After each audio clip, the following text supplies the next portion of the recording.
সন্তানের জন্য সম্পদ রেখে যাওয়া বাধ্যতামূলক না। কেন? মুহাম্মদ রাসূলুল্লাহ সাল্লাল্লাহু আলাইহি ওয়াসাল্লাম তার সন্তান ছিল ফাতেমা রাদিয়াল্লাহু আনহা, তিনি তো সম্পদ রেখে যাননি। যুগে যুগে বড় বড় ইমামরা তাদের সম্পদ রেখে যাচ্ছে মানুষ বানিয়ে যেতেন, ইমানদার বানিয়ে যেতেন, ইমানদার বানিয়ে যেতেন। উমর ইবনে আব্দুল আজিজের নাম শুনেছেন আপনারা? উমর ইবনে আব্দুল আজিজ তিনি যখন মারা যান 10টা দিরহাম রেখে যেতে পারেন নাই সন্তানের জন্য, কিন্তু বর্ণনাকারী বলেন আমি দেখেছি এই উমর ইবনে আব্দুল আজিজের সন্তানরা সকালে 10,000 রিয়াল 10,000 দিরহাম সদকা করত, আর বিকালে 10,000 দিরহাম সদকা করত। এত ধনী হয়ে গেছে। আপনি ধনী করে দিয়ে যেতে পারবেন না, আল্লাহ যাকে ধনী করে দেয় সে ধনী হয়ে যাবে, বুঝছেন কিনা? আর তিনি বলেছেন হিশাম ইবনে আব্দুল মালিক খলিফা ছিলেন একজন, এমন এমন সম্পদ রেখে গেছেন যে তখনকার দিনে মানুষে বলতো যে এর এত সম্পদ, এরকম এত সম্পদ রেখে গেছেন। কিন্তু বর্ণনাকারী বলেন আমি তাদেরকে দেখেছি মসজিদের পাশে দাঁড়িয়ে ভিক্ষা করতে, কারণ সব সম্পদ নষ্ট হয়ে গেছে। এই জন্য আপনি সন্তানের জন্য তাকে মানুষ বানিয়ে যান, তাকে দিনদার বানিয়ে যান, তাকে আল্লাহর পথে তৈরি করে আল্লাহর পথে পথিক তৈরি করে যান, আপনার জন্য আখিরাতের সম্বল হয়ে থাকবে। আর যদি সম্পদ যেখান থেকে সেখান থেকে এনে দিয়ে যান, এই সম্পদ আপনার কোনো কাজে লাগবে না।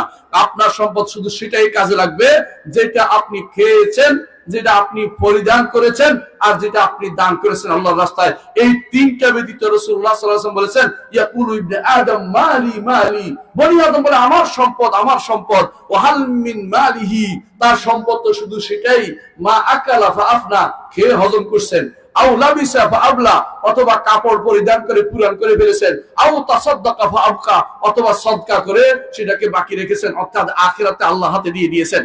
সদকা করলে কার হাতে যায় বলেন তো? আল্লাহর হাতে।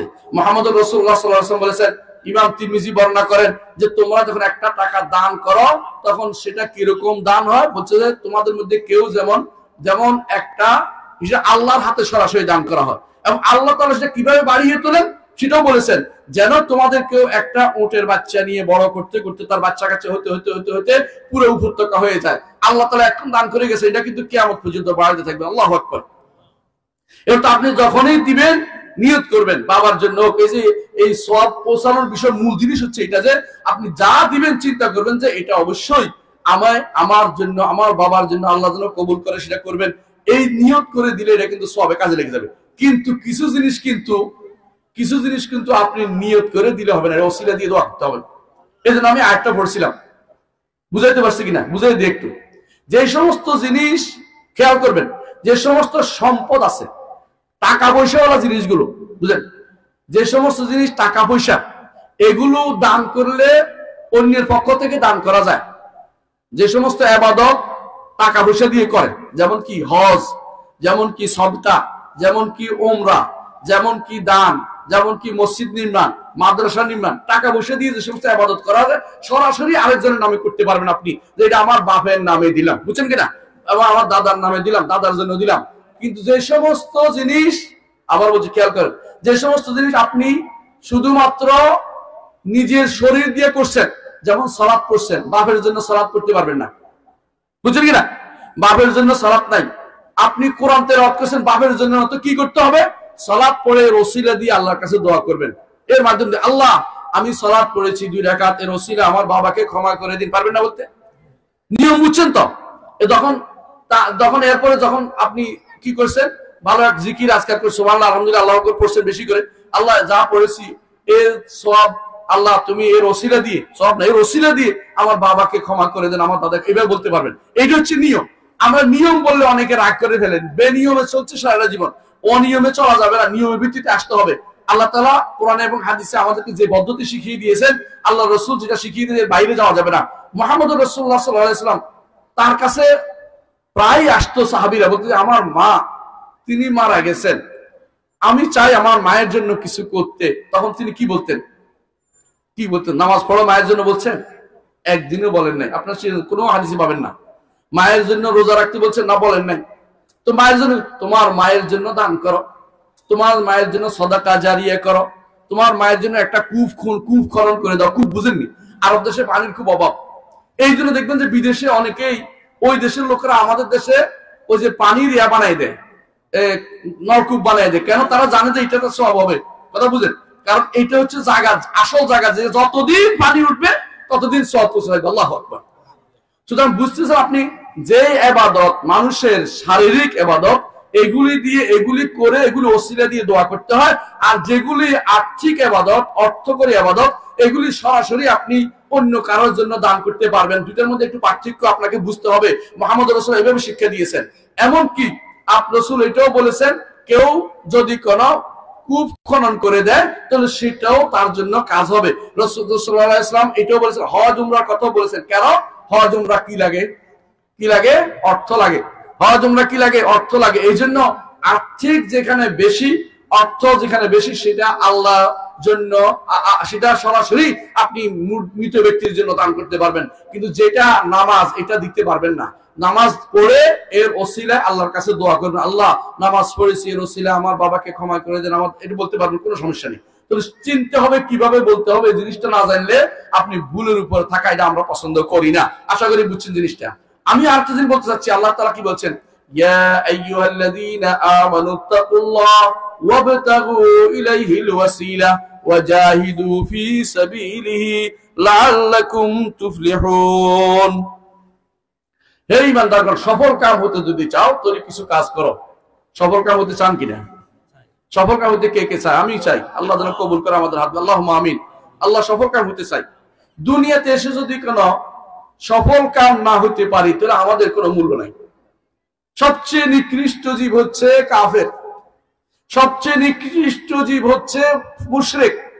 শিরিক এবং কুফর যেন আমার দ্বারা না হয়, এটা বারবার চিন্তা করবেন, সারা দিন এটা চিন্তা করবেন। এমনকি যদি দেখেন যে আমি তো জানি না শিরিক কুফর হচ্ছে কিনা, তখন অন্তত রাতের বেলা হলে, বিকেলে হলে কালিমাত রদ্দু শিকির পড়বেন। কালিমাত রদ্দু শিরিক জানেন কিনা? কালিমাত রদ্দু কুফর 5 নম্বর কলেমা। আপনারা মুখস্থ করেন যে কি বলেন এটা? আল্লাহুম্মা ইন্নী আউযু বিকা আন উশরিকা বিকা শাইআন ওয়া আনা আ'লাম ওয়া আস্তাগফিরুকা লিমা লা আ'লাম। আল্লাহ, আমি জেনে বুঝে শিরিক করা থেকে আপনার কাছে আশ্রয় চাই। বাংলা বলতে পারবেন না?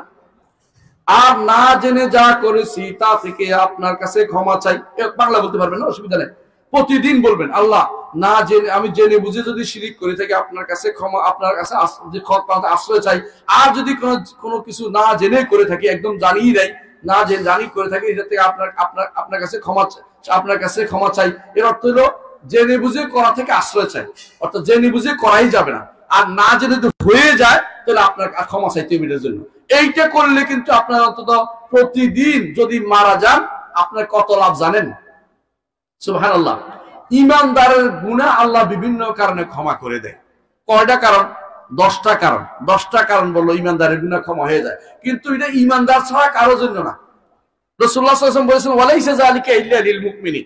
একটা কথা উল্লেখ করেছেন রাসূল, সেটা কি? সেটা কি? ঈমানদার যদি কোনো কষ্ট পায়, কোনো ব্যথা আছে না, পা ব্যথা করতেছে, শরীর ব্যথা করতেছে, এটুকুর মধ্যে যদি কোনো আলহামদুলিল্লাহ, আল্লাহ তবু ভালো রাখছেন বলেন, আল্লাহ শুকরিয়া আদায় করেন, আল্লাহ তাআলা তখন তাকে এইটার জন্য তাকে ক্ষমা করে দেন। আল্লাহু আকবার। অর্থাৎ ঈমানদারের প্রত্যেকটা জিনিস ভালো। রাসূল বলেছেন, ইন আসাবাতহু সাররা ফাশাকারা ফাকাল্লাহু খাইরান। ভালো পেলে আল্লাহ শুকরিয়া আদায় করে, তার জন্য কল্যাণ। ওয়াইন আসাবাতহু দাররা ফাসাবারা ফাকাল্লাহু খাইরান। ক্ষতি, কষ্টকর জিনিস পাইছেন, ব্যথা পাইছেন, অথবা বাচ্চা অসুস্থ, অথবা শরীর খারাপ, অথবা এটা ওইটা, দুনিয়ার কত জ্ঞানজাম তো আছেই। এগুলির কারণে যদি কোনো আপনি আল্লাহর কাছে বলেন যে আল্লাহ তুমি যা দিয়েছো কোনো সমস্যা নেই, আমি সবর করব, তাহলে আপনার জন্য আপনার গুনাহ ক্ষমা হয়ে যাবে। তাহলে একজন ঈমানদারের গুনাহ কিন্তু কষ্ট অশিষ্ট পাইলেও ক্ষমা হয়, হয় কিনা বলেন? একটা গেল, তাই না? দ্বিতীয় গুনাহ ক্ষমা হয় তওবা করলে। তওবা করলে কি? আল্লাহ, তওবা অর্থ ফিরে আসলাম। আমি সালাত আদায় করিনি, সালাত আদায় করতে চলে আসছি। আমি যাকাত দেইনি, যাকাত দেয়াতে চলে আসছি। ফিরে আসা, আল্লাহর দিকে ফিরে আসা। আমি গুনার কাজে গেছি, গুনার কাজ ছেড়ে দিয়ে চলে আসলাম, এটা হচ্ছে তওবা। যে কেউ এটা করবে আল্লাহ তাকে আবার তাকে গুনাহগুলি ক্ষমা করে দিবেন। ওয়ামান তাবা তাবাল্লাহু আলাইহি। যে কেউ তওবা করবে আল্লাহ তার তওবা কবুল করবেন। আল্লাহ এমনকি পশ্চিম দিগন্তে সূর্য ওঠার আগ পর্যন্ত যে ব্যক্তি তওবা করবে আল্লাহ তার তওবা কবুল করবেন। আর যদি এরপরে বলেন যে আমি তো তওবা করতে পারছি, তওবা তো করি, এরপরেও গুনাহ হয়ে যাচ্ছে, ইস্তেগফার করবেন।